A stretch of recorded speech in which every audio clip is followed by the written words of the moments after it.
All right, we've got some time left. I want to go around the table, and I want to start assembling with you. And you've got an update on Yonkers and the subject we talked about, school funding. Right. Yonkers, unfortunately, this year again is short about $26 million. Outside of the budget, we're urging the governor to help us. If we don't get it, we're about to cut all sports in a district of 27,000 children, all varsity, we have no junior varsity, all sports, all art, all music, and lay off over 100 teachers and staff. And it would just be a terrible, terrible thing, profoundly unfair. We need a long-term plan so we don't have this problem every year, which unfortunately we've had for about 25 years. Yep. The governor is right about that. We can't be begging every year.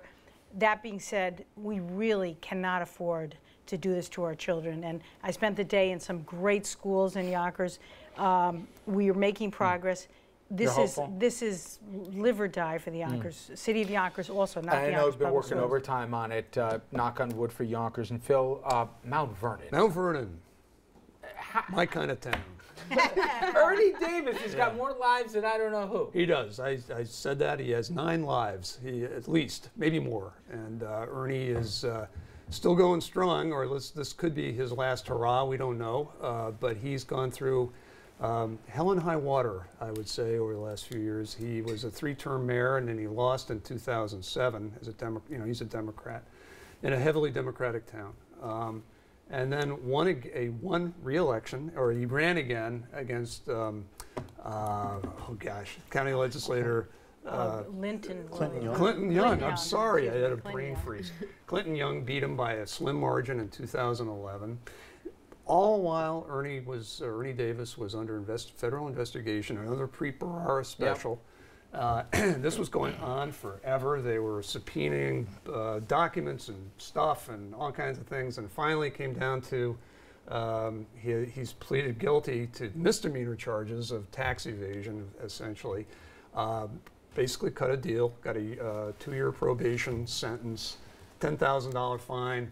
And he's still there, still in there. It's got a vibe of, even though much different the charges of the Marion Barry kind of thing, that at a certain point, shame on the people of Mount Vernon to keep putting in there. Right. But so long story short, there's 5 people running against him in the primary, or we think, and they got to get their signatures. That's the thing. Yes. Yep.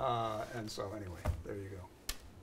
What do you got up this week on Newsbreakers? Well, we got a little bit on Mount Vernon, but the 2 big stories, one is that Monday is D-Day for Playland. The Westchester County Legislature is going to vote both in committee and overall as to whether to hire a private operator for 15 years, although it's really 30 years. So we're going to preview that with an interview with one of the legislators. We have a little bit on the LPGA. The Women's PGA Championship is in Westchester County this weekend.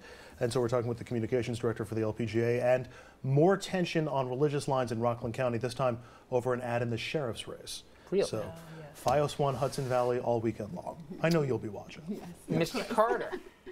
I believe mine is short. I believe the character of Erica Kane is gone from All My Children. Is All My Children still on the air? Soap opera? If you're looking at me, you're in so much trouble here. Okay, well, All My Children, the soap opera, or what's another soap opera? Help me, Phil. Help me. Days of Our Lives. Days of Our Lives. There you go.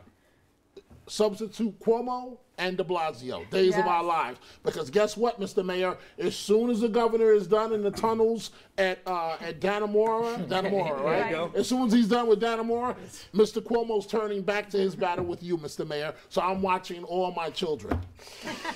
Even if you don't know if it's still on the air. Okay, Jessica, take us away from politics. It's a special day this week. I'll lighten it up, and I just want to, today is my grandfather's 99th birthday, so I wanted to wish him a very happy birthday. He's seen a lot in those 99 years, and I've just been fortunate to be a beneficiary the whole family's coming of his wisdom. Yeah, he's been truly a wonderful patriarch to our family, and we're going to have a big celebration tomorrow. Good-looking guy so here's to 100, right? Oh, look at that. Grandpa Mike. Picture. He looks great.